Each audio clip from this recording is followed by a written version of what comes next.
ገባህ? የሆነ የኔ የምትለው ነገር ሲኖርህ ምናምን ነው ስለ እምነት ማሰብ የምትጀምር። እየራበህ ስለ እምነት አታስብማ። አሁን አንተ እስልምናን አሁን አንተ እየተከተልክ ያለው አውቀህ ነው ወይስ እንደዚሁም ከቤተሰብ ነው?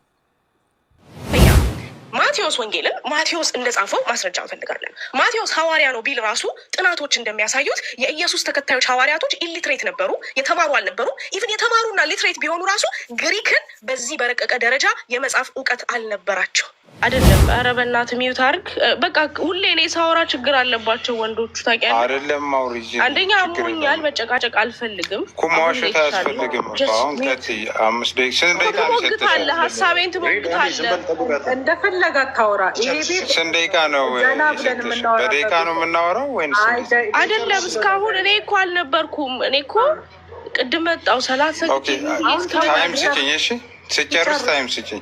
አሁን ከእውነተኛው ጋር ነው ሙግቴን እያቀረብኩ ያለው። ዘፍጥረት 3:22 ለስላሴ ስለተጠቀመ ለስላሴ የሚጠቀሟቸውን ቨርሶች በጠቅላላ ዛሬ እንበታትናቸዋለን ነው። ለስላሴ የተጠቀሙትን ቨርሶች በጠቅላላ ለስላሴ እንዳልሆኑና ስላሴን እንደማያሳዩ እዛ ጋር ደግሞ 3 የሚል ነገር ራሱ አንድ ቦታ ሽታው እንደሌለ መዝሙር 104 እናያለን። አማልክት መንፈስ የሚያደርግ እዚህ ጋር አማልክት ኤሎሂም ተጠቀመ። ኦኬ መብቱ ነው። መዝሙር 8:5 ከአማልክት እጅግ ጥቂት አሳነስከው። አሁን እዚህ ጋር ኤሎሂም ነው የተጠቀመው። እንግዲህ ይሄ ቃል ለአማልክት እዛ ጋም ዘፍጥረት 3:22 ላይ ማንን ጨምሮ ነው የሚለውን እዚህ እየፈታን ነው። መዝሙር 103:20 ላይ የቃሉን ድምፅ የምትሰሙ አማልክት ሁሉ ያህዌን ባርኩ። መዝሙር 138:1 አሁንም በአማልክት ፊት ዘምርልሃለሁ። እነዚህ ሁሉ ቨርሶች ከበቂ በላይ ፕሩፍ ናቸው ማለት ነው። አንድ ቨርስን ጨምርና ሂብሩ እንዲያጠና የቤት ስራ እንሰጠዋለን። እዚህ ተጥደህ ከምትውል ትንሽ ተማር ማለት ነው። ለምሳሌ ሆዜ 12:4 ላይ የያዕቆብ ታሪክ፣ ያዕቆብ በጎልማሳነቱም ጊዜ ከአምላክ ጋር ታገለ። አስበሻል? ከአምላክ ጋር ሲታገል ያዕቆብ ይሄን አሁን ማንም አይክዱም። ስለዚህ የእናንተ ባይብል የእናንተ ፈጣሪ ከሰው ጋር ይታገላል። ከመልአኩም ጋር ታግሎ አሸነፈ፣ አልቅሶም ለመነው፣ በቤተልሔም አገኘው፣ በዚያም ከእኛ ጋር ተነጋገረ። እዚህ ጋር ከእኛ ጋር የተባለው ማን ነው? ሰው ከአምላክ ጋር ይታገላል ወይ? ከአምላኩ ጋር ታገለ ስለሚል ማለት ነው። ስለዚህ ያዕቆብ ስፒኪንግ ከማን ጋር እያወራ ነው ስንል ከመላእክት ጋርና ከያህዌ ጋር እየተነጋገሩ ነው። እኔ አሁን እግዚአብሔር የሚለውን ቃል አልጠቀምም። ቢካዝ እግዚአብሔር የሚለው ቃል ማን እንደፈጠረው አይታወቅም። ሀገር በቀል ነው። የአንድ ሰው ስም አንቺ የትም ሀገር ብትሄጂ ስምሽ አይተረጎምም አይደል? ብርቱካን ብትሆኚ ኦሬንጅ ትባያለሽ? አትባይም አይደለም? ስለዚህ የያህዌንም ስም መጀመሪያ የፈጣሪ ስም ራሱ በባይብል ላይ የለም። ወደ እሱም መምጣት እንችላለን። ስምህን ንገረኝ ሲለው ራሱ ሙሴ አያም ሆያም ነው ያለው። የፈጣሪ ስም ራሱ አታውቁትም። ስለዚህ እዚህ ጋር ያዕቆብ ከማጋ ነው። ኤሎሂም ለአማልክት ብዙ ጊዜ ላሳይሽ ማስረጃ ላውጣ። ሂብሩ ኤሎሄ የእግዚአብሔር ስም አይደለም። ኤሎሄም የአማልክቶችም ስም ነው። አዎ ለፈራጆችም ተጠቅሟል፣ ለኤንጅል ስም ተጠቅሟል፣ ለያህዌም ተጠቅሟል። ኤሎሄም ገባሽ? በሂብሩ ማለት ነው። ስለዚህ ያህዌ መልአኮቹን ጨምሮ ነው ከእኛ ያለው። ስለዚህ እዚህ ጋር ለእንትኖች ለመላእክቶችም የተናገሩት የሆነ አንድ ማስረጃ እስቲ ልፈልጉ ላብራ ችግር የለም። ይኸው ላበራ እኮ ነው። ይሄ አንድ ትልቁ ለእርጊ ታይም ፕሮብሌም ሂብሩ ባይብል አሁን ዛሬ ያወርዳል። በደንብ ተምረህ ነው የምትሄደው። እሺ ዛሬ አንደኛ በቃ እውነተኛው በቃ ዛሬ እኔና እውነተኛው ተማሪ ሆነናል። ሬድም ተማሪ ሆኗል። ዛሬ ሬድም ተማሪ ሆኗል። የስላሴ ስዕል ላይ ገና እንመጣለን። ቴንኪው አሙ። ኦኬ ከኔ ትማራለች ትንሽ ትጨርስና ታስተምራታለህ፣ ትሞግታታለህ። ችግር የለም። ኦኬ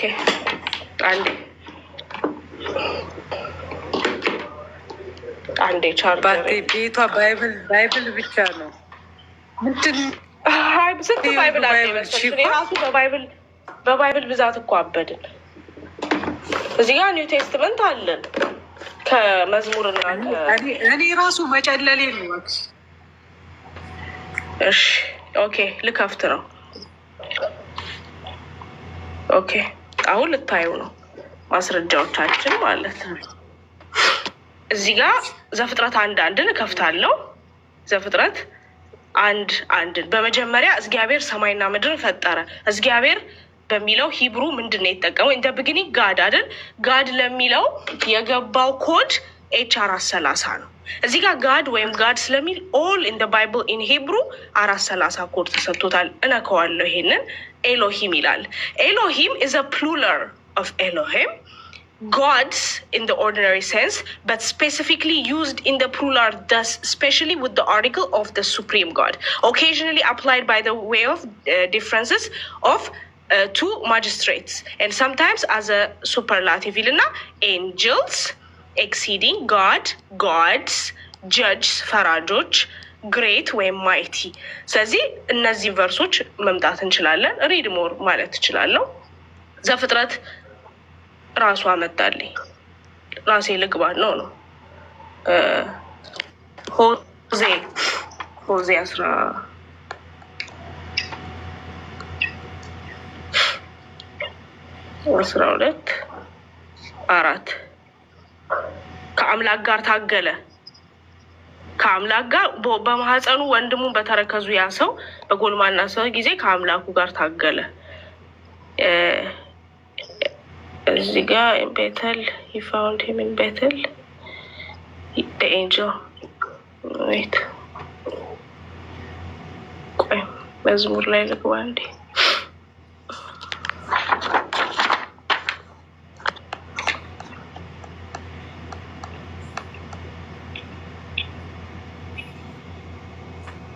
ሰባት አሁን እዚህ ጋር መላእክቱ ለሚለው worship gods 430 ኤሎሂም ይታያል።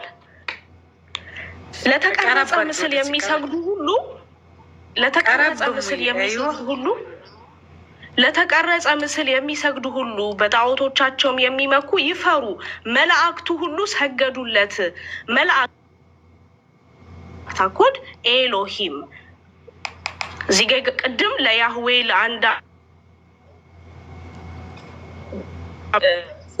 እዚህ ጋር ለመላእክቶች የተሰጠ ነው የኤሎሂም ለመላእክቶች። ስለዚህ በዚህ መልክ ስላሴን እንደማያሳይ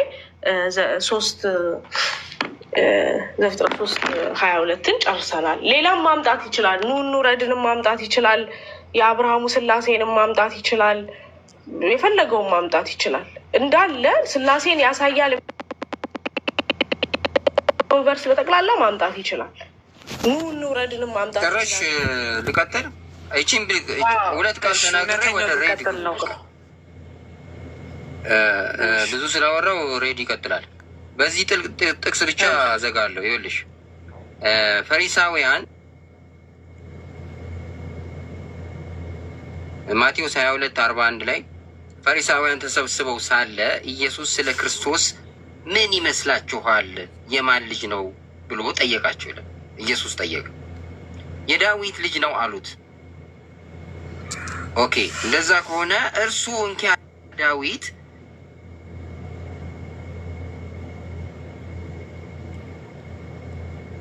ጌታ ጌታዬን ጠላቶች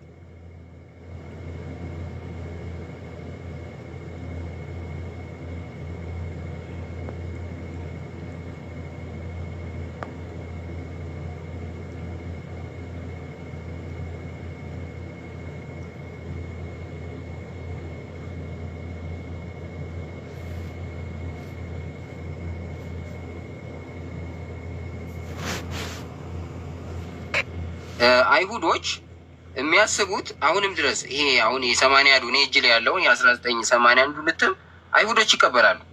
አሁን የሆነ አይሁድ አለ ሁልጊዜ የምንከራከረው ይሄንን የ1981 ልትም ይዞ ይሟገተናል። ሙስሊሞች ግን ይሄን መጽሐፍ አይቀበሉ።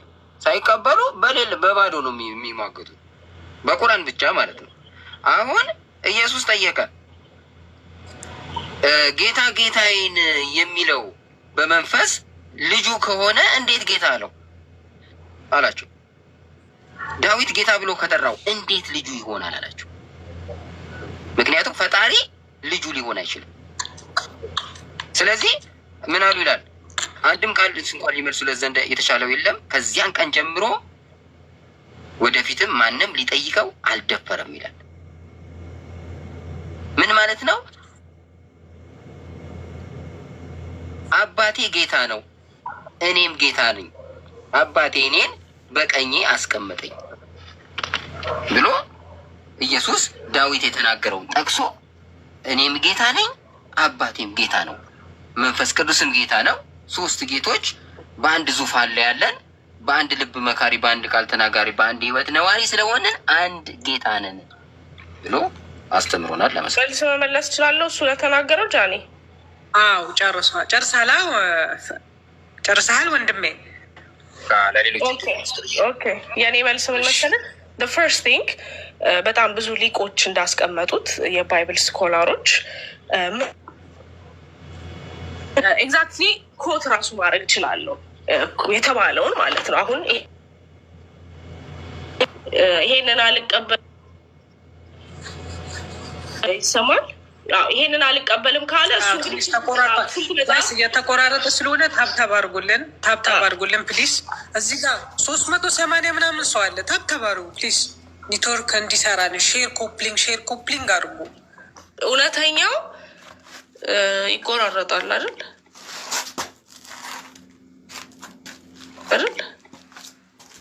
ይሰማል። አድርጉ እንጂ እየተማርን አይደል? እዚህ ጋር ቀጥሙ ይሰማል። እውነተኛው እንግዲህ በባይብል እና በቴዎሎጂ እና በዚህ ጥናት ዙሪያ በኒው ቴስትመንት፣ በግሪክ፣ በሂብሩ፣ በእንግሊሽ፣ በኪንግ ጄምስ፣ በግዕዙ፣ በአማርኛው ምን ያህል ጥናት እንዳደረገ ዛሬ ነግረን እና እኛ ደግሞ አንድ ነገር እንናገራለን። ምን ይላል መሰለሽ? reading the New Testament in Greek is like seeing it in color, whereas reading it in translation is like seeing it in black and white. አዲስ ኪዳንን በግሪክ ማንበብ በከለር እንደ ማንበብ ነው። በትርጉም ማንበብ ደግሞ በጥቁርና በነጭ እንደ ማንበብ ነው አለ አንድ ሊቅ። ሁለተኛ ማቴዎስ ወንጌልን ማቴዎስ እንደጻፈው ማስረጃ እንፈልጋለን። ማቴዎስ ሐዋርያ ነው ቢል ራሱ ጥናቶች እንደሚያሳዩት የኢየሱስ ተከታዮች ሐዋርያቶች ኢሊትሬት ነበሩ፣ የተማሩ አልነበሩ። ኢቭን የተማሩና ሊትሬት ቢሆኑ ራሱ ግሪክን በዚህ በረቀቀ ደረጃ የመጻፍ እውቀት አልነበራቸው። ስለዚህ የማቴዎስን ወንጌል የኢየሱስ ተከታይ ወር ሐዋርያ ማቴዎስ ሳይሆን የጻፈው አንድ ግሪካዊ በማቴዎስ ስም እንደጻፈው ቀላል ማስረጃ አይምሮ ይገባል። ለማወራው ግን አማርኛ ጃኒ ዲድ ዩ አንደርስታንድ? የስ አይ አንደርስታንድ። ይሄ ስኮላርሊ እቺ ነገር እንዴት እንደገባኝ ታውቂያለሽ? ቶሎ ነው የገባኝ። እንዴት እንደገባኝ ታውቂያለሽ? ብዙ ጊዜ ቁርአን ማንጻፈው እንዴት ተጻፈ፣ መቼ ተጻፈ ምናምን የሚባል ታሪክ ስላለ ከዚህ ፊትም እኔ ቤት ላይ የተነሳ ጥያቄ ስላለ ከዛ አንጻር አሁን ማቴዎስ ወንጌል ማን ጻፈው? በዛ ሰዓት የተማሩ አልነበሩም ግሪከኛ እንዴት ምናምን ስትይ ወዲያው ገባኝ። አንደርስታንድ በጣም ወዲያው ነው የገባኝ። እና ቀጥ ስለዚህ ሺህ ጊዜ እኛ አሁን ጳውሎስን አንቀበልም። ጳውሎስ ቀጣፊ ስለሆነ ጳውሎስ እንዳለ ደግሞ አዲስ ኪዳንን ካየሽ they try to quote verses from the Old Testament። ሌላ አሁን ደስ የሚል ማስረጃ እናወጣና ዛሬ ማን በማስረጃ እንደሚያሸንፍ እናያለን። እውነተኛው ብሉይ ኪዳን ላይ ኢየሱስ አማኑኤል ተብሏል። ድንግል ትጸንሳለች በሚለው ኢሳያስ 7:14 ትስማማለህ? በደንብ ነው። ኦኬ እሺ፣ ከሂብሩ በቀጥታ የተተረጎመ ባይብል ባወጣና ድንግል እንደማይል ባሳይ ምን ታደርጋለህ? ኦኬ አምጪ፣ እኔም እንዴት ድንግል እንደሆነች ከትንቢት አመጣልሻለሁ። ኦኬ እና ኢየሱስ ደግሞ አማኑኤል ተብሏል እንዴ? የቱ ጋር ነው ኢየሱስ አማኑኤል? ያ ትንቢት ደግሞ እዛው 8 ላይ እንደተፈጸመስ ደግሞ ራሱ ትንቢተ ኢሳያስ እኮ ያሳያል። ትንቢቱ የትም አልሄደም፣ እዛው ተፈጸመ። ስለዚህ ስንት ኢየሱስ ነው ያለው? ኢየሱስ አማኑኤል ተብሏል ወይ? ኢየሱስ አማኑኤል አዲስ ኪዳን ላይ የተባለበትን ቦታ ታመጣለህ፣ እኔ ማስረጃዬን አወጣለሁ። ስለዚህ አንተ የምትለው ኢሳያስ 7:14 ለኢየሱስ የተነገረ ትንቢት ነው አይደል? በሂብሩ ድንግል ስለመሆኗ ማረጋገጫ ሌላ አላምጣልሽ። አይ ችግር የለው። መጀመሪያ ወደ ሂብሩ ነው ሪፈር የምናደርገው። አይ ዶንት ኬር አባውት ዮር አምሃሪክ ባይብል ኦኬ። ስለዚህ ኢሳያስ ወደ ግሪክ ነው የምንሄደው። ኦሪጂናል ቋንቋው ነው እኛ የምናጠናው እንዴ። በማይገባ ቋንቋ የሚናገር ባይብል ምን ይላል? ሰዎች የሚያውቁት ቋንቋ ዝም ብሎ ማመን ያለበት ወይስ እጁ ላይ ያለውን ነገር አውቆ ወደ ትክክለኛ እውነት መምጣት አለበት?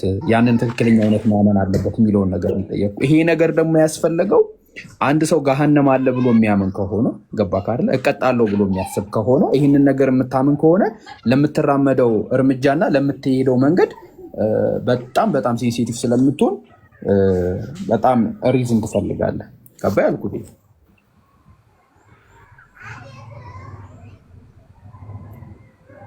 ዴቫ ጲላጦስ ኢየሱስን ምን ብሎ እንደጠየቀው ታስታውሳለህ? አላስታውስም። እውነት ምንድን ነው ብሎ ነው የጠየቀው። ለስቅለት ምናምን ሲያቀርቡት የጠየቀው ጥያቄ ምንድን ነው? እውነት ምንድን ነው ብሎ ነው የጠየቀው። እውነት አንድ ነው። ገባህ? ከአንድ እውነት የለም።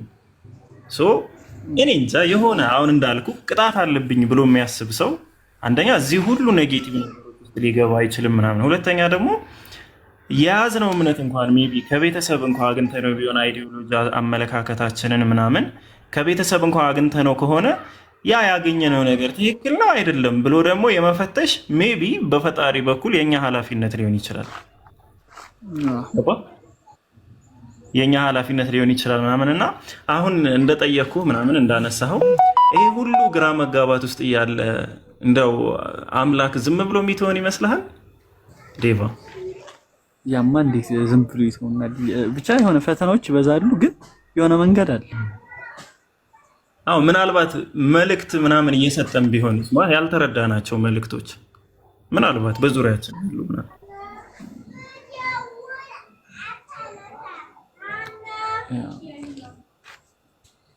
አሁን መሰራ ዓለም ላይ በቢሊየን የሚቆጠሩ አማኞች ነው ያሉ። ግን ያ የውሸት እምነት ነው ማለት ፕራክቲስ ላይ ስታያቸው የሉበት ማንም ሰው የለበትም። ከሞት በኋላ ህይወት አለ ብለው ሪሊ አያምኑም ማለት ነው። እነዛ ሰዎች ቢያምኑ ቢያንስ ለዛ የሚጠነቀቁት ነገር ነው። የሆነ እኮ የምታደርገው ነገር ይኖራል። ያን ደግሞ የምታውቀው መጀመሪያ የሚቀጣህን አካል ከማወቅ ነው። ገባ? ማን ነው ማመልከው? የትኛውን መለኮት ነው እያመለኩት ያለው?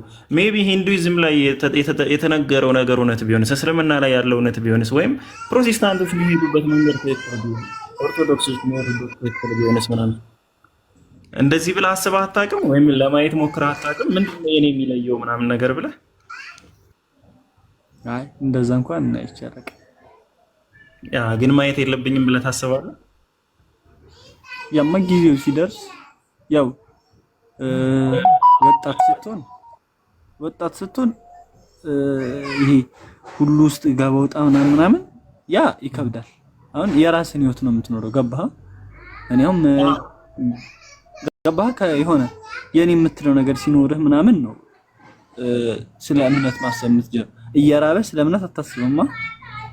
ትክክል። ግን ያ ለምሳሌ አሁን አንተ ያልከው ከሞት በኋላ ህይወት አለ ምናምን አይደለ እያወራን ያለ ነው። ለምሳሌ እንደዛ አካል ካንተ እስኪ ንገረኝ፣ መች ነው የምትሞት?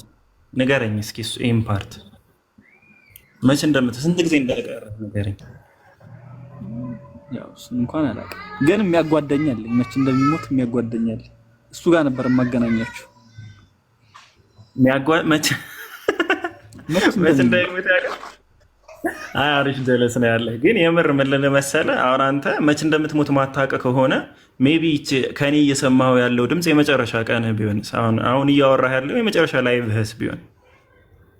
ገባህ? ምንም እኮ አንተ ጊዜ አልደረሰም እያልከኝ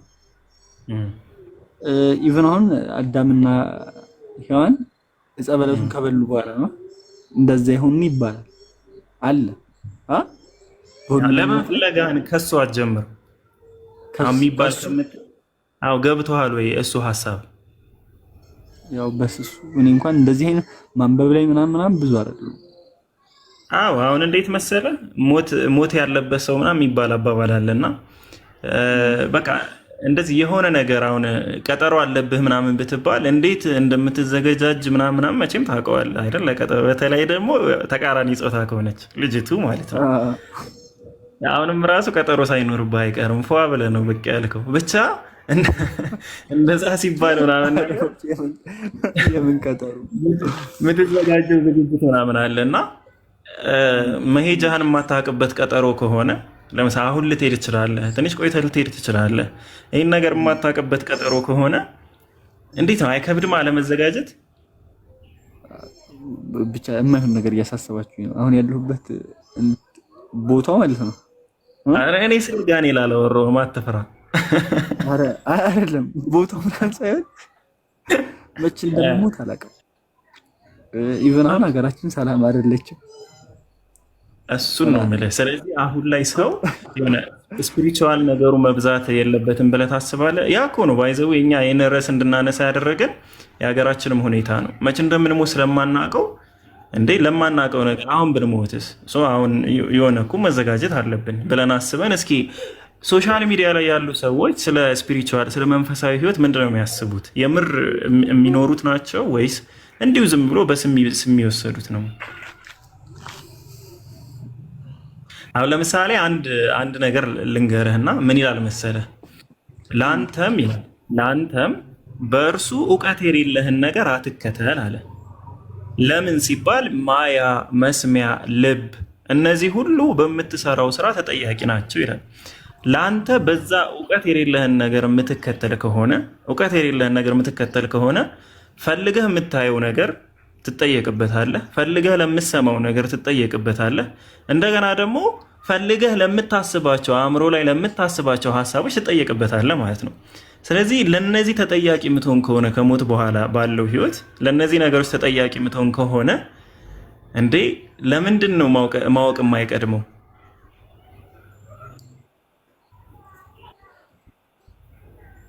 እና ሀሳቤ አይ ቲንክ ተረድተዋል ብዬ አስባለሁ። እና ከዛ ደግሞ እውቀት ከምን ይጀምራል መሰለህ?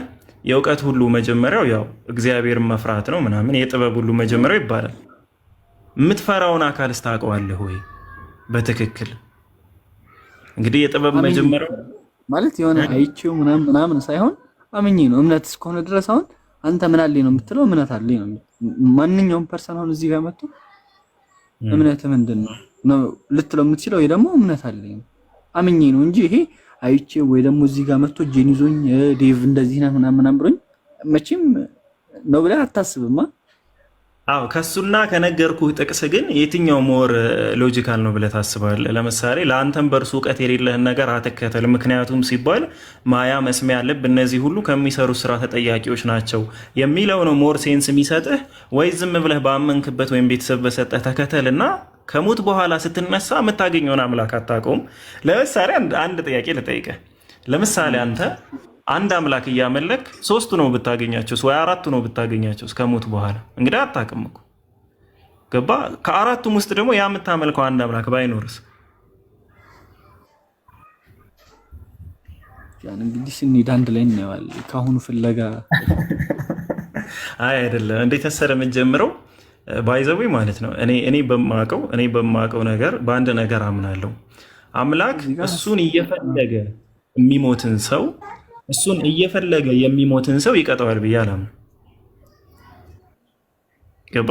አንተ አላገኘኸውማ፣ ግን እየፈለግከው ነው። እየፈለግከው ብትሞት አሁን እዚህ ጋር ማለት የሆነ ነገር ከቀደምቶቻችን አንድ ሰው ማለት ያገኘው ሰው አለ ብለህ ታስባለህ? እኔ ምናችሁ ማግኘት ሲባል እንዴት ነው የምትረዳው? ማግኘትን ብቸኛው እንካ ይሰማል ይሰማል። ወደ አማናችሁ አለ እንዴት ታስቢያለሽ? እዚህ በዚህ ምን ተረዳ? እስኪ ብቸኛው አይ መጀመሪያ ሁለታችሁ እምነታችሁን ብትነግሩኝ ደስ ይለኛል። ጃቢርና አንተ ታች ያለው። እኔ ሙስሊም ነኝ፣ ዴቫ ኦርቶዶክስ ነው። ያንተን አናውቅም። ጃቢርም ሙስሊም ነው። ዴቫን ችግር የለውም። እኛ ሙስሊሞች ነን። አሁን ግን ዙሪያ እንደሚይዛችሁት ለምን ነበር? ምን አልከኝ? ብቸኛው ምን አልከኝ? አይ ሶስቱን ስትል ሰማሁ ልበል። አሁን አንተ አንድ አምላክ እያመለክ ከሞት በኋላ ስትነሳ 3 4 5 እንደዚህ ሆኖ ብታገኘውስ የሚል ጥያቄ ነበር ያነሳውለት። እንደዛ የሚባል ነገር የለም እኮ። የለም ለማለት ጥሩ ነው። አሁን ሀሳብህ ገባ። የለም ለማለት ግን መጀመሪያ ማወቅ አይጠበቅብህም? የሆነ ነገር ሳታውቀው ስትሄድ ለምሳሌ እርግጠኛ ልትሆን አትችልም። በሚያጋጥም የምታውቀው ነገር ሲሆን ግን እርግጠኛ ትሆናለህ። አሁን የሆነ ሰው ለምሳሌ አንድ ምሳሌ ልስጥህ። ከሙስሊም የተወለደ ሰው ካለ ከሙስሊም ቤተሰብ ሙስሊም በመሆኑ ፈጣሪ እንዳንተ እምነት ማለት ነው ፐርሰናሊ እንዳንተ እምነት እንዳንተ ሃይማኖት ይቀጠዋል ብለህ ታምናለህ ወይስ አታምንም? እንደ ትክክለኛ እምነት ውስጥ ከሆነ ይቀጥል። ያንተ እምነት አሁን አንተ ትክክል ነው ማምነው ብለህ ነው የምታስበው። ሃይማኖትን ባላውቀውም ግን አይ ቲንክ ሙስሊም አትመስለኝም። ሰው ትክክል ነው ብለህ ነው የምታምነው። ኦርቶዶክስ ገባ? ሰው ትክክል ነው ብለህ ኦርቶዶክስ ነኝ። አሁን በኦርቶዶክስ አስተምህሮ ለምሳሌ አንድ ሙስሊም ከሙስሊም ቤተሰብ ተወለደ፣ እንግዲህ አደገ፣ ሙስሊም ሆኖ ኖረ ምናምን ይሞታል። ሲሞት የሚያገኘው አምላክ እግዚአብሔርን ነው ከሞት በኋላ ማለት ነው። እግዚአብሔር በዚህ ልጅ ላይ መፍረዱ የሆነ ጀስት ነው ብለህ ታስባ ወይም ፍትህ ነው ብለህ ታስባለህ? ለምሳሌ አንተም በእምነት ስላልክ ማለት ነው። እንደዛ ስትል እምነትን ያለ እውቀት ከሆነ የምትሄድበት ለምንድን ነው እንዴ እኔ እኮ አይደለም መርጬ ከሙስሊም የተወለድኩ ብሎ ቢከራከረው ልጁ ሎጂካል ነው አይደል? መከራከሩ እንደዛ ብሎ መከራከሩ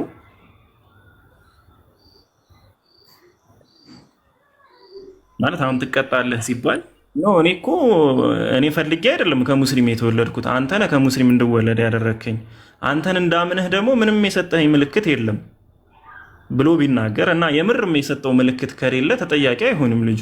ወይም ደግሞ አምላክ ከዚህ ሰው በላይ ፍትሃዊ አይደለም ማለት ነው። ፈጣሪ ነው። አዎ እኮ እሱን ነው የሚል። ግን እንደ ሃይማኖት ለምሳሌ ያመነ የተጠመቀ ይድናል ነው እንደ ኦርቶዶክስ። እና አንድ ሰው ካላመነ ካልተጠመቀ አይድንም ነው።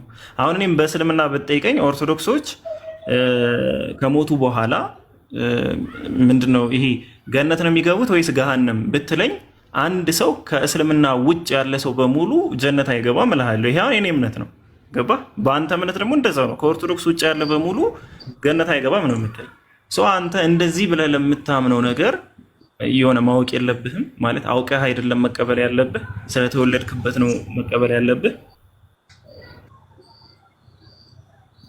እሱ እንደ ሰው አመለካከት ይለያያል። የሰው አመለካከት ነፃ ያወጣሃል ነው ወይስ እውነታው ነው ነፃ የሚያወጣ? ላይክ እኔ እንደዛ ስላላሰብኩኝ ድረስ አውቃለሁ የሞት ሁሉም ነገር ነው ማለት አይደለም። ፈጣሪን በሚገባኝ ያህል አውቀዋለሁ። እሱ በገለጠልኝ ያህል እሱን ነው እያወራን ያለ ነው። አሁን ከዲባ ጋር ረቂቅ እስከሆነ ድረስ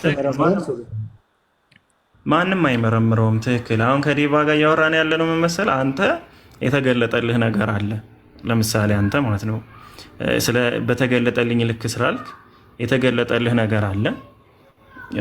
ስለዚህ በዛ መንገድ ነው የተከተልከው፣ ምክንያታዊ ነህ ማለት ነው አንተ። ገባህ? ግን አይ እኔ ስለተወለድኩበት ነው ምናምን የሚል ሰው ግን ምክንያታዊ አይደለም ማለት ነው። በዚህ ትስማማለህ? እሱ ራሱ መርምሮ መድረስ ይችላል።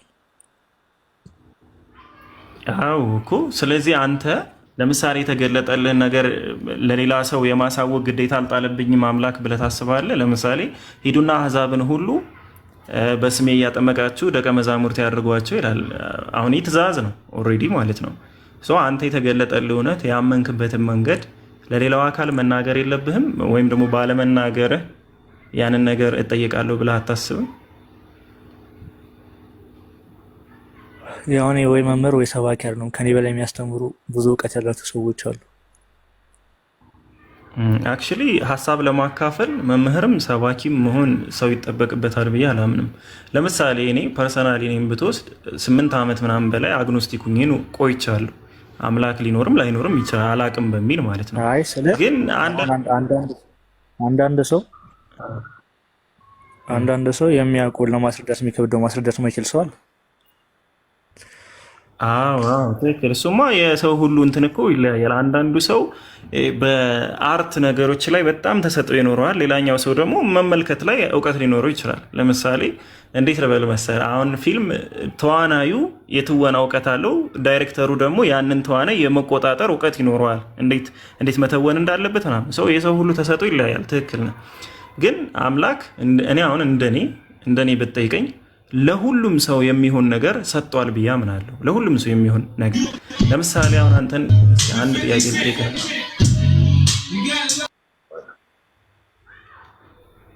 ናፒ ትግባቡ እና ብቸኛው ማን ነው? እንዴት እንትን ማለት ይችላል? እኔ ጋር ሚዩት ነው። ብቸኛው ሚዩት አድርገዋል። ናፒ አሎ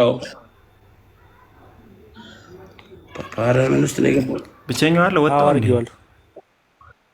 ሃሎ አይሰማኝም። ምንድን ነው ስለገባሁት? ሃሎ እና ብቸኛው ምን ለመሰለህ አሁን ሁሉም እየዘቀጠ እየወደቀ ያለበት ሁኔታ ላይ ነው። ስፒሪቹዋል ነን ብለው የሚያምኑት የሃይማኖት ካህንም በለው ምንም በለው በብዙ መንገድ የእነሱን መጥፎነት ሸይኪም ብትለው ምናምን በብዙ መንገድ እያየን ነው። ላይክ ራባይም ብትለው የአይሁድ ምናምን ሊቅም ብትለው ተመሳሳይ ነገር ነው ያላቸው በሁሉም። እና ስለዚህ አንተ ሌላ ሰው ለሚሰራው ጥፋት መቼም አንተን ፈጣሪ አይጠይቅህም። አንተን የሚጠይቅህ አንተ ራስህ በምትሰራው ነገር ነው።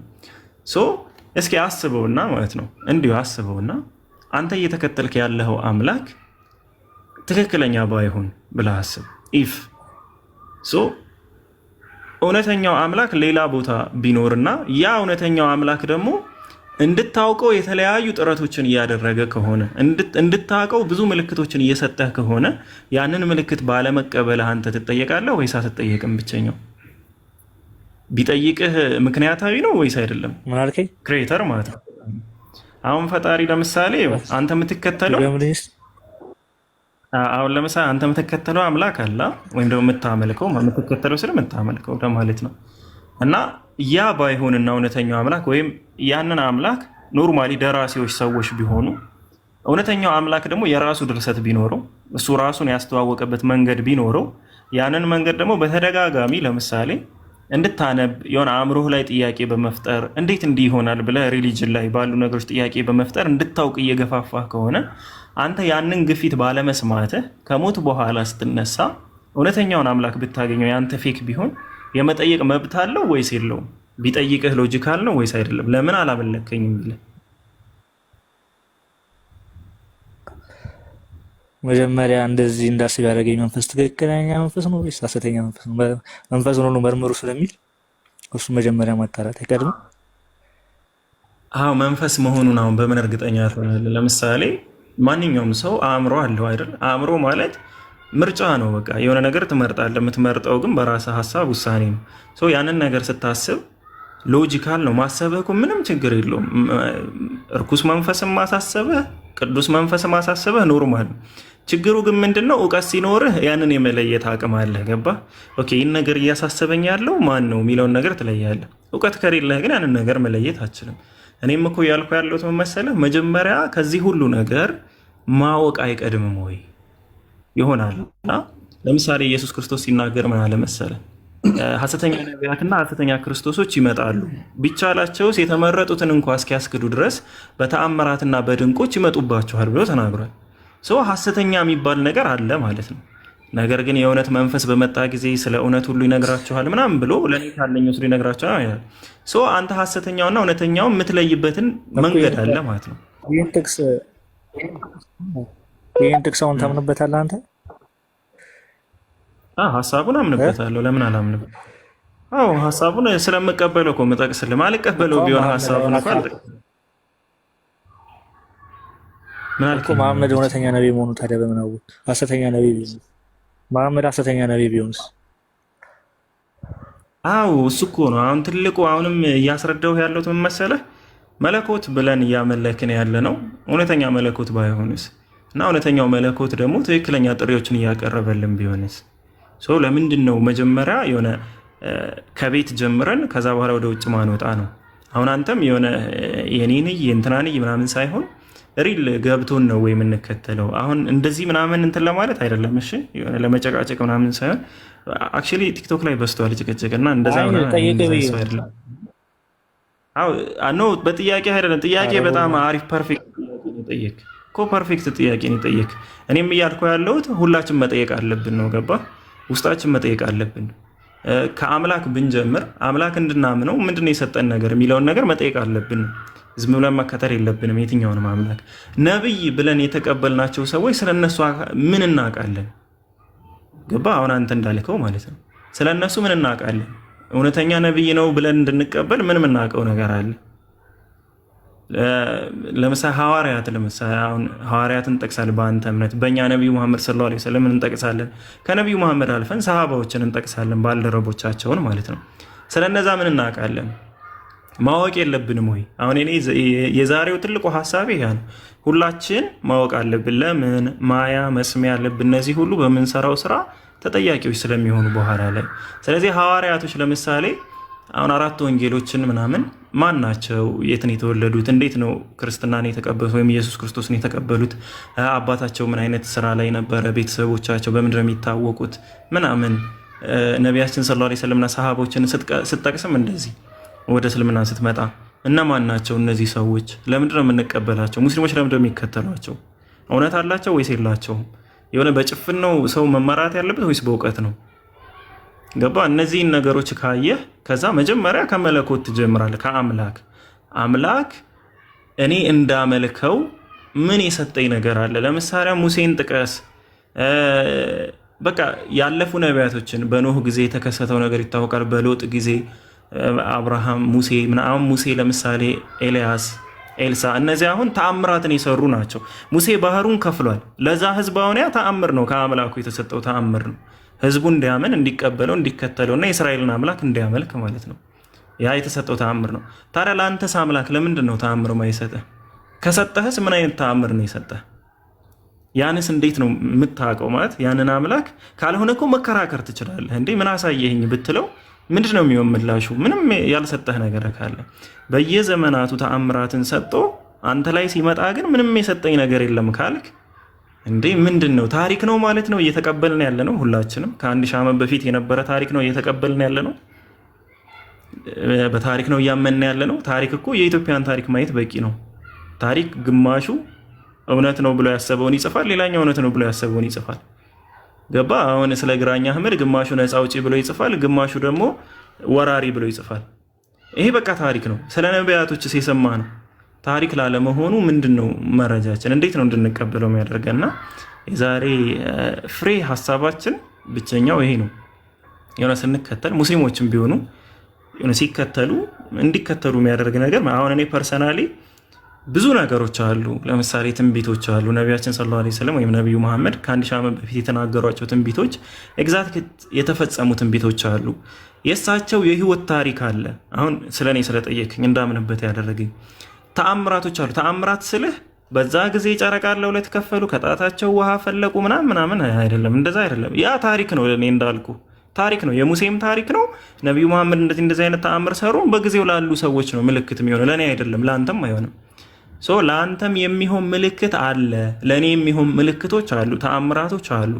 ለምሳሌ እኔ አላህ ሱብሓነሁ ወተዓላ ወይም አምላኬ ሰማያትና ምድርን ፈጠርኩ ሲል በቃ ፈጠርኩ ስላለ ፈጠረ ብዬ አይደለም። እንደዛ አይደለም የተቀበልነው። ለመፍጠሩ ምንድን ነው ለየት ያለ ለእኛ የሰጠን መፍጠሩን እንድናውቅ ያደረገን ነገር ምንድን ነው የሚል ነው። ብቸኛው ግን አለ። እየሰማኸኝ ነው?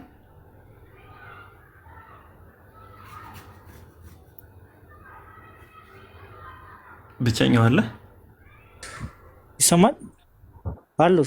አዎ ድንገት እኮ ጸጥ አልክብኝና የሆነ በመሀል ተቋርጦ ሚዩት ምን ጌታ ሆይና አለ እና ሁሉ ያወራሁት ነገር የተቋረጠልኝ ነው። አይ ስልክ ተደውሎብኝ ነው በየ። እሺ ለማንኛውም ምን እያልኩ ነበር?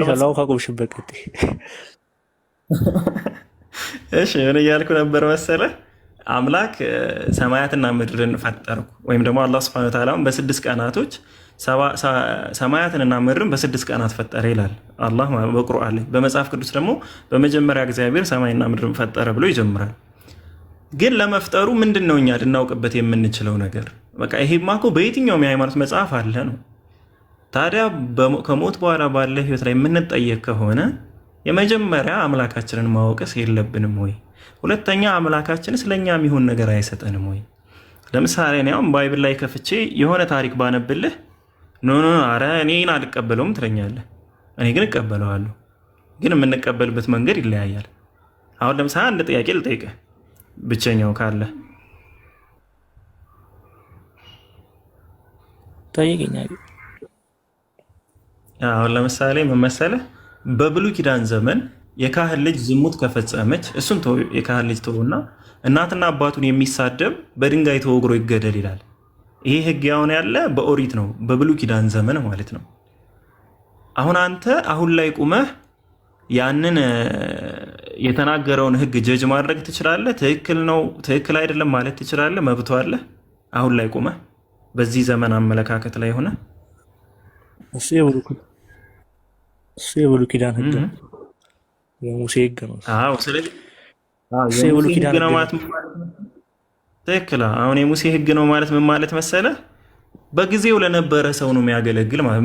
ለምሳሌ የሙሴን ዘመን ካየ እስራኤላውያን ናቸው፣ ባሪያዎች ናቸው፣ ከግብፅ ነው የወጡት። ባሪያዎች ደግሞ በጣም ብዙ የሚገረፉ ምናምን በጣም ስቃይ የበዛባቸው ህዝቦች ናቸውና እነሱን ለማቅናትና ለማስተማር የሰደበ ይገደል የሚባለው በሚፈሩት ነገር ነው ህግ ይወጣላቸው እንጂ ይገረፍ ቢባል ኑሮ ግርፊያን አይፈሩም። ስለዚህ ህጉ ለነሱ ምንም ትርጉም አይሰጣቸውም ነበር። አሁን ላይ ላለ ሰው ግን እናትና አባቱን የሰደበ ይገደል ሳይሆን ቁንጥጫ ብቻውን ይበቃዋል። ወይ ብትገላምጠው ፈርቶ በቃ ከዛ በኋላ ላይ ደግሞ ይችላል፣ በስርዓት ያድጋል ማለት ነው። ስለዚህ ምንድነው ያ ህግ በዘመኑ ለነበረ ሰው ትክክል ነው ማለት ነው፣ ተገቢ ነው ማለት ነው። አሁን ላይ ላለ ሰው ግን ተገቢ ሊሆን አይችልም። ገባ? ስለዚህ እንደዚህ ከሆነ እኛ ጀጅ እያደረግን ያለ ነው በዛ ዘመን ሰው ነው። አንድ ኢንተረዳልኛል፣ ሁለተኛ ለአንተ አይሆንም ማለት ነው። ለአንተ የሚሆን አስተምሮ አይደለም ማለት ነው ያ አስተምሮ። ስለዚህ እኔ ደግሞ ምልህ ምን መሰለህ፣ ለአንተ የሚሆን አስተምሮ ምንድን ያገኘኸው ነው ሁላችን ማሰብ አለብን ብዬ የማምነው። ከዚህ ጋር የሚሄድ ከዚህ ጊዜ ጋር የሚሄድ ኖርማሊ ጭንቅላትህ በትክክል ሊቀበለው የሚችልና ዓለም ላይ ለውጥ መፍጠር የሚችል ምን አይነት ህግ ነው ያለ የምትመራበት? ለነዛ ህግ ያወረደ አምላክ እነሱን ተረድቶ ህብረተሰቡን ተረድቶ ህግ ያወረደ አምላክ ለአንተስ ምንድን ነው የሰጠህ? አንተ የተረዳህ ማለት ነው።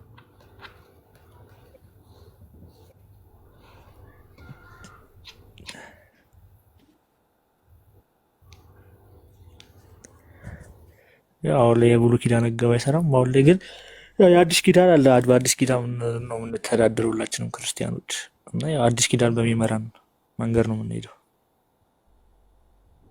ህጉን ግን ታውቀዋለህ? እናትና አባቱን ይሰደብ የሚል በአዲስ ኪዳን ህግ አለው።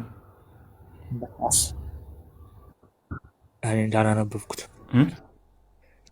እናትና አዲስ ኪዳን አሁን ሰርቶት አዲስ ኪዳን ነው መሰለህ የፍቅር ዘመን ነው። የፍቅር ዘመን ነው አዲስ ኪዳኑ ዘመን የዛሬ 2018 ዓመት የነበረው ማለት ነው። እና አሁንም እያልኩ ያለሁት ሜቢ አንተ እያልክ ያለው ህግ አሁን አዲስ ኪዳን የምትለው ለዛ ማህበረሰብስ ቢሆን የተሰጣቸው አንተንስ ማይመለከት ቢሆን ይህን ነገር እንዴት ነው መለየትና ማወቅ የምትችለው? ያን መለየትና ማወቅ የምትችለው በምንድን ነው? እየሰራ ነው ህጉ ወይስ አይደለም በሚል ነው። ያ ህግ ምድር ላይ ቢወርድ ምንድን ነው ጥቅም አለው ወይስ የለውም? አማኙንም ከሃዲውንም እኩል ማስተዳደር ይችላል ህጉ ወይስ አይችልም? ገባ? ስለዚህ እኔ የሚያልኩ ያሉት ምን መሰለህ፣ አሁን ላይ በዛ ዘመን የነበረ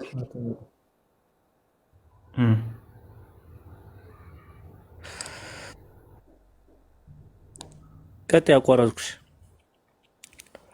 ኖ ኧረ ጨርሻለሁ፣ እየሰማሁ ነው። በዛ ጊዜ የነበሩ ምናምን እያልከኝ ነበር። አይ የብሉይ ኪዳን እኮ በዛ ጊዜ የነበሩት ናቸው የሚያውቁት። እንግዲህ እሱ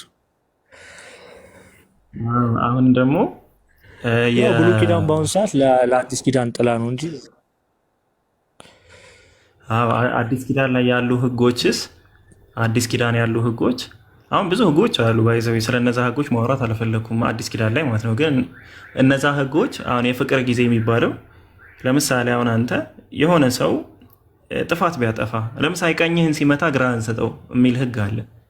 ይሄ ህግ ሚዛናዊ ነው አሁን ለአንተ ሚዛናዊ ነው ብለህ ታስባለህ?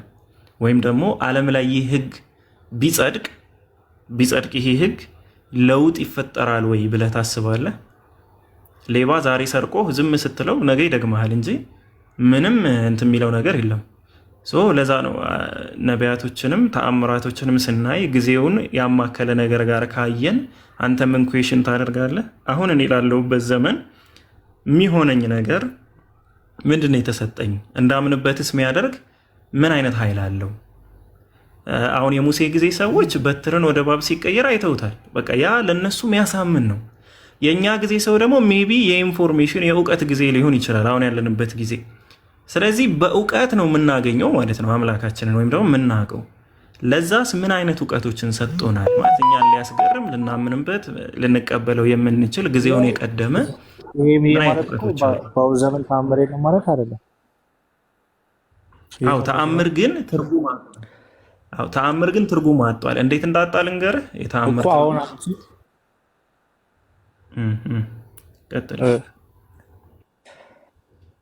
ለምሳሌ ተአምር ሁሉም በየቤቱ የራሱ የሆነ ተአምር ይኖረዋል።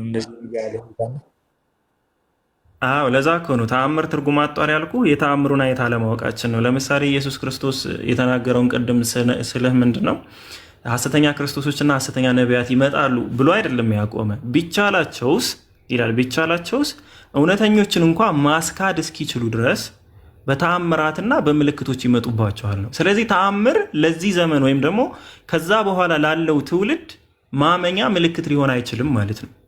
ምክንያቱም በተአምር እንደሚመጡ ሐሰተኛ ነቢያቶች መጥቷል። ሰው በምንድን ነው ታዲያ ልንቀበል የምንችለው? ላይክ ከእውነተኞች እንኳ የባሰ ተአምር የሚሰሩ ከሆነ እንዴት ነው ልንቀበል የምንችለው? ግን ቢያንስ ይህንን ጥቅስ ይህንን አንቀጽ አንተ ካወቅከው ምን ታደርጋለህ? ተአምር አይሸውድህም ማለት ነው ባጭሩ። አሁን አንተ ይህን ጥቅስ ካወቅከው ይህን ትምህርት ካወቅከው የሆነ መጥቶ የሆነ ፕሮፌት ምናምን መጥቶ ወይም ነቢይ እንትና መባል አካል ነኝ ብሎ የሆነ ተአምር ፊት ለፊትህ ላይ ቢሰራ ትክክል አይደለም ወይም ደግሞ ትክክል ነው ብዬ ልቀበለው አልችልም ትላለህ። ለምን? መመዘኛው ተቀይሯል። አሁን ይሄ ኦልድ ዘመን አይደለም ትላቸዋለህ። ይሄ መመዘኛው ተቀይሯል፣ ጊዜው አይደለም። ጊዜው ስላልሆነ ምንም አይነት ተአምር ብደረድሩ ልቀበል አልችልም። ለምን? ሐሰተኛም ተአምር ይሰራል፣ እውነተኛም ተአምር ይሰራል። ስለዚህ ተአምራቱ ይሄ እበራለሁ ሰማይ ላይ እንደዚህ እወጣለሁ እንደዚህ ያደርጋለሁ ምናምን አካውንትሽን አበዛዋለሁ ምናምን በሚል ሳይሆን አሁን ላይ እውቀት ነው ማለት ነው። ገባ? እውቀት ነው። ያ ደግሞ ምንድን ነው? ሁለተኛው አዳም አይደል ኢየሱስ? የመጀመሪያው አዳም የተማረው ነገር ምን መሰለህ? ስሞችን ነው የተማረው። የፍጥረታትን ሁሉ ስም ነው ያስተማረው። የነገሮች ሁሉ ስሞችን ነው የተማረው። ስም ደግሞ እውቀት ነው። ስለዚህ አሁን የሁለተኛው አዳም ዘመን ነው ብለህ ካሰብክና ካመንክ ሁለተኛውን አዳም ልትቀበለው የምትችልበት ወይም አምላክህን ልታውቀው የምትችልበት ብቸኛው መንገድ እውቀት ነው ማለት ነው። ስሞች ናቸው። እነዛ እውቀቶችን ማወቅ አለብህ ነው። ተአምርን መከተል፣ ተአምር መቀበል፣ ገሌ ተፈወሰ ዳን ምናምን ሳይሆን ትክክለኛው አስተምሮ የቱ ነው? ትክክለኛው አስተምሮ ያልሆነ የቱ ነው?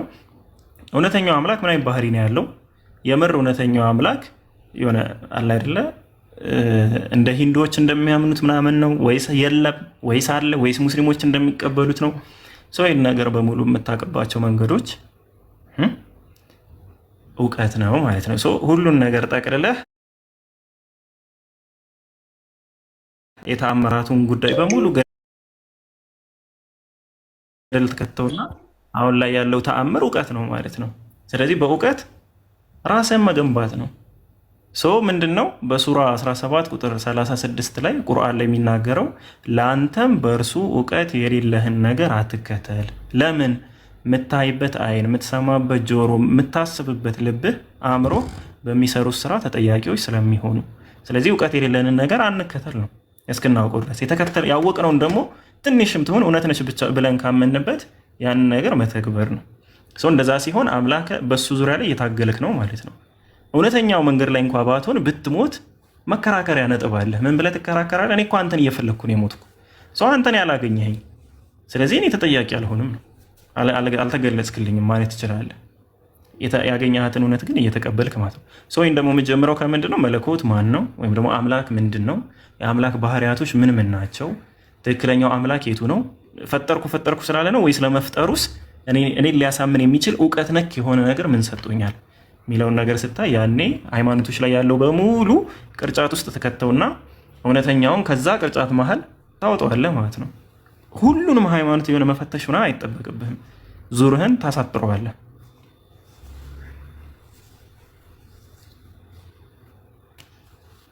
ተረዳኸኝ? ብቸኛው አሁን አንተ እስልምናን አሁን አንተ እየተከተልክ ያለው አውቀኸው ነው ወይስ እንደዚሁም ከቤተሰብ ነው? አውቄ ነው። ለዛ እኮ ነው አግኖስቲክ ሁኜ ብዙ አመት ኑር ያለው ምናምን ያልኩ ከመጀመሪያው። እኔማ ስላወቅኩት ነው የተከተልኩት፣ ግን የማውቀውን ነገር አይደለም እምነግርህ። እኔ ይህን አውቃለሁ ሳይሆን መጀመሪያ የሆነ ሰው የቆመበትን ነገር ይወቅ። ገባህ? ከዛ በኋላ አንተ የምታውቀው ነገር ምንድን ነው ካልከኝ በስርዓት የሆነ ቁጭ ብዬ እዚሁ ላይቭ የማውቀውን በእውቀት እንዴት እንዳገኘሁት በተአምራት ምናምን እንደዚህ አይነት ነገሮች ሳይሆን በእውቀት አምላኬ እኔ 7ቱ ሰማያትና ምድርን በ6 ቀናት ፈጠርን ስላለኝ እንዳልተቀበልኩት ለመፍጠሩ ተጨባጭ የሆነ ነገራቶች ስላሳየኝ እንደሆነ ይሄ ስለ ቪዥን ምናምን አይደለ። እሱ ኦልድ ሞድ ነው እንዳልኩ። እሱ በቃ በጣም አሁን ላይ ይህን ስልክ ወስደ የዛሬ 2000 ዓመት መልሰ ብታሳያቸው ለእነሱ ተአምር ነው፣ አንተን አምላክ ሊሉ ይችላሉ፣ ይህን ስልክ ስላዩ ማለት ነው። ሰው እንደዛ ሳይሆን ግን በእውቀት አሁን ላይ ያለው ዘመን መሄድ ያለበት በእውቀት ስለሆነ በእውቀት ደግሞ አምላክ በእውቀት ገልጦልናል። ምንድነው የገለጠልን? ይህን ፈጠርኩ ይህን አልፈጠርኩ ምናምን ሳይሆን የፈጠረውን ነገር ለመፍጠሩ ውስጣዊ ሚስጥሮችን በመግለጽ አሳውቆናል፣ እሱ እንደሆነ ፈጣሪው ማለት ነው። ይህንን ግን የምልህ መጀመሪያ አእምሮህ ይሆናላ ፋሚሊ ከጫነብህ ማህበረሰብ ከሚጭንብህ የሆኑ አካላቶች አንተ አእምሮ ላይ ፎርም ካደረጉት ነገር ማስለቀቅና ራስን ችለ መቆም አለብህ። ክሪቲካል ቲንከር ስትሆን ማለት ለምንድን ነው ይህን ማደርገው? ቤተሰብ አድርግ ስላለኝ፣ ሃይማኖት አድርግ ስላለኝ ወይስ ትክክል ስለሆነ? ሁለቷም በጣም ይለያያል። የሆነ አካል ስላዘዘህ ነው ወይስ ትክክል ስለሆነ ነው የምታደርገው? ትክክል ለመሆኑስ ምንድን ነው ያየኋቸው ነገሮች? አምላኬ ይሄ ነው ብዬ ስቀበል እናት አባቴ ስላሉኝ ነው ወይስ የምርም አምላክ ስለሆነ ነው? አምላክ መሆኑንስ በምንድን ነው ልለየው የቻልኩት የሚለውን ነገር ስታውቅ ያኔ እሱ የፈጠረልህን ዓላማ ትቀበላለህ ወይም ታገኛለህ ማለት ነው። በምድር ላይ ምትክን እፈጥራለሁ ሲል ገዢዎች ነው ምድር ላይ የተፈጠሩት፣ አሳቢዎች ናቸው። ስምን በመሰጠት ነው ከመላእክት በላይ የሆኑት፣ በእውቀት ነው። ስለዚህ በእውቀት እነሱን ማየት መቻል ማለት ነው። እና ለዛሬ ነው ልልህ የምችለው። ክርስቲያን ነበር። ከዛ እኔ ባክግራውንድ ማውራት አልወድም፣ ምክንያቱም አምኜ የተከተልኩት ሃይማኖት ስላልነበረ የቤተሰቦች ጽፈውልኝ ተዋቸው። ከስር የሚጽፉት ክርስቲያን ነበረ። ከስር ጽፈውልኝ ነው። ተዋቸው እነሱን። አንድ ነገር ልንገርህ፣ ባይዘው በዚያው አጋጣሚ ማለት ነው የአንድ ሰው ፋሚሊ ምንም ጥቅም የለውም ለልጁ። ለሱ ብሎ ገነትም ገሃነምም አይገባለትም። እሺ አንድ ሰው ቤተሰብ አንድ ሰው ራሱ ነው ስለ ራሱ። አይ ለፋሚሊ ሳይሆን ከነበር ካይ ወጣበት ምክንያት ጠይቀው። አዎ እንደነገርኩህ እኔ ማወቅ ከፈለገ ስለኔ ነገሮች ችግር የለውም። ታላቁ እኔ ክርስቲያን ነበርኩኝ፣ ችግር የለውም። ጃቆያ ምንም እሱ አሁን እንደዚህ አይነት ነገር ለእኔ እኔ ፐርሰናሊ ነው የምልህ ብቸኛው ትርጉም አለው ብዬ አላምንም።